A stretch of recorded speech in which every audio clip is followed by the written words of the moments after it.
Let me tell you a story, but not just any story.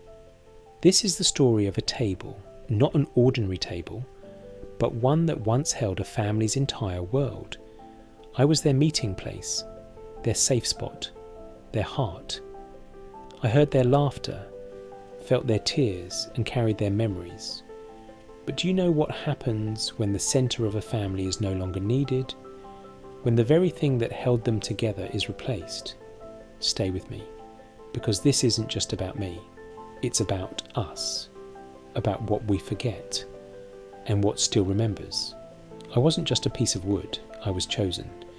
I still remember that day as if it happened yesterday.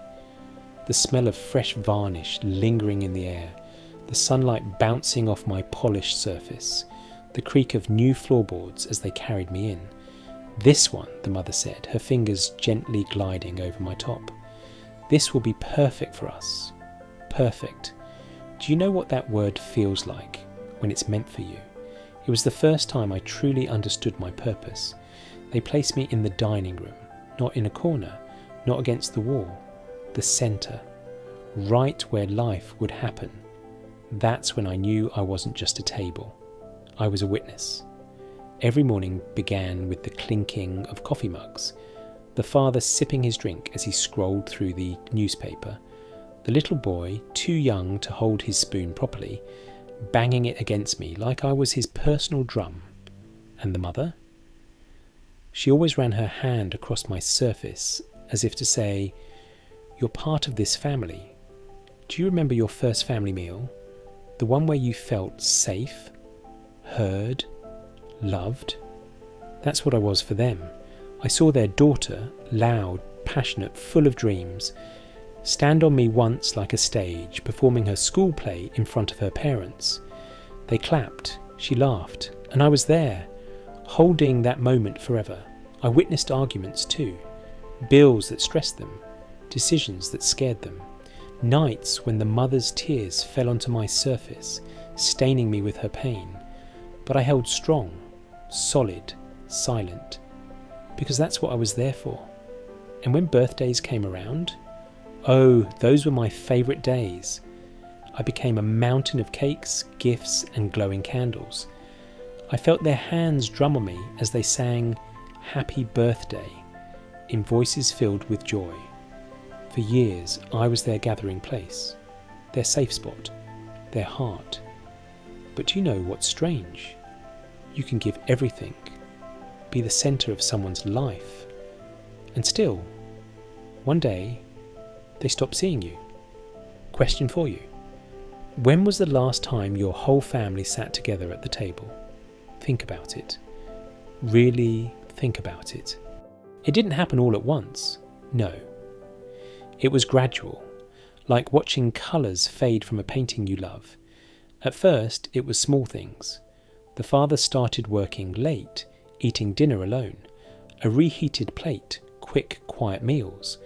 The daughter, once so lively, began retreating to her room. Her laughter, once spilling across my surface, now muffled behind a closed door. The little boy, he grew. His small hands that once traced his name on me became quick and restless, grabbing snacks on his way out instead of sitting down.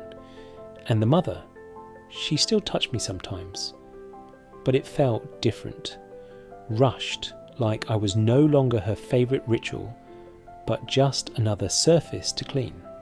Then came the screens. I remember the day they wheeled in that glowing box, the TV, and placed it in my room. At first I thought, oh, this will bring them closer, something to share while they eat. But I was wrong.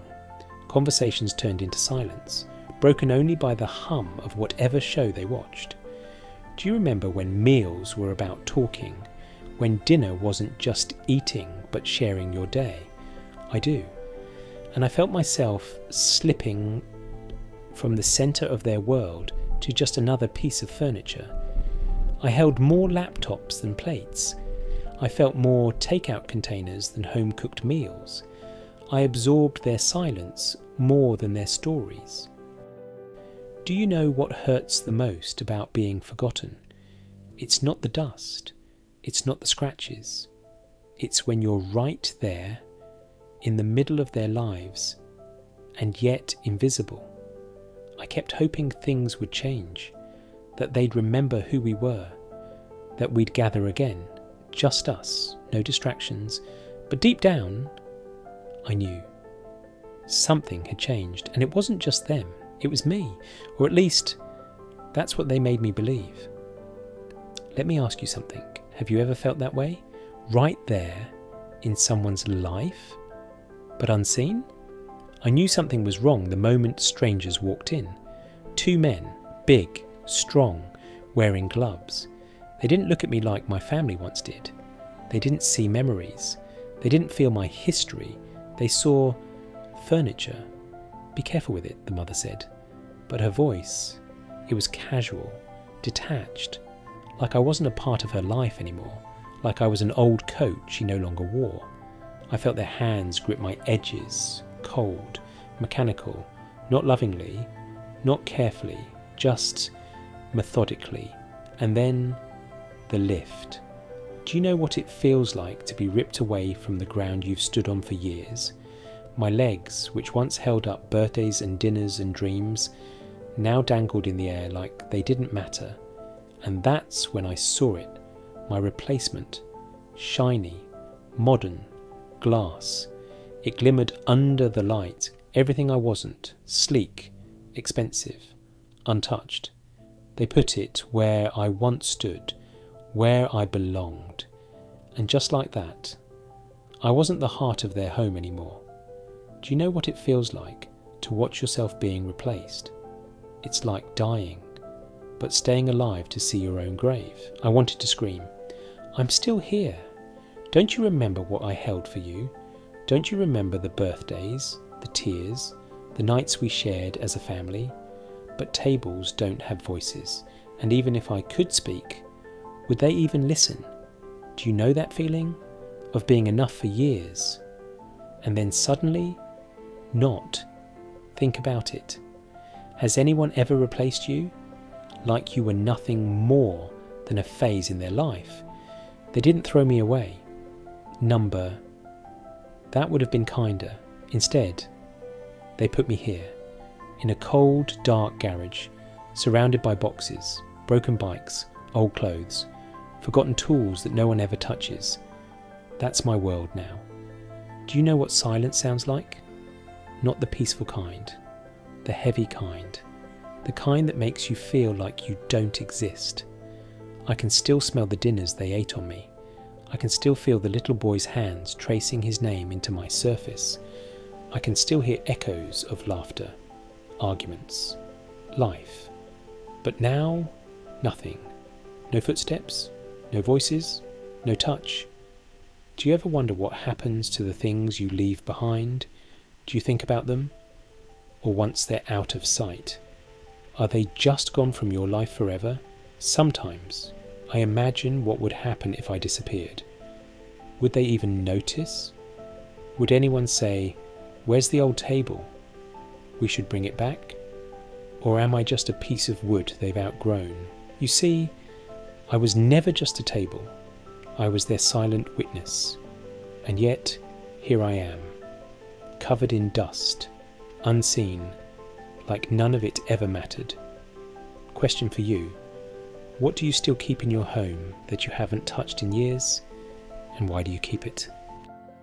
But I keep waiting, because hope is all I have.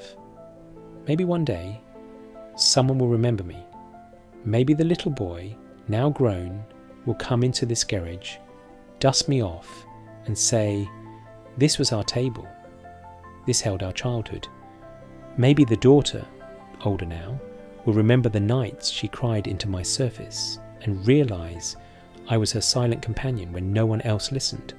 Maybe they'll give me a second chance, because I'm not just a table, I'm history, I'm memories, I'm family, and sometimes even the forgotten deserve to be remembered. Look around your home. What do you see? An old chair? A toy from your childhood? Something you haven't touched in years? What if it remembers you? What if it's waiting just like I am. Would you keep me if I was yours?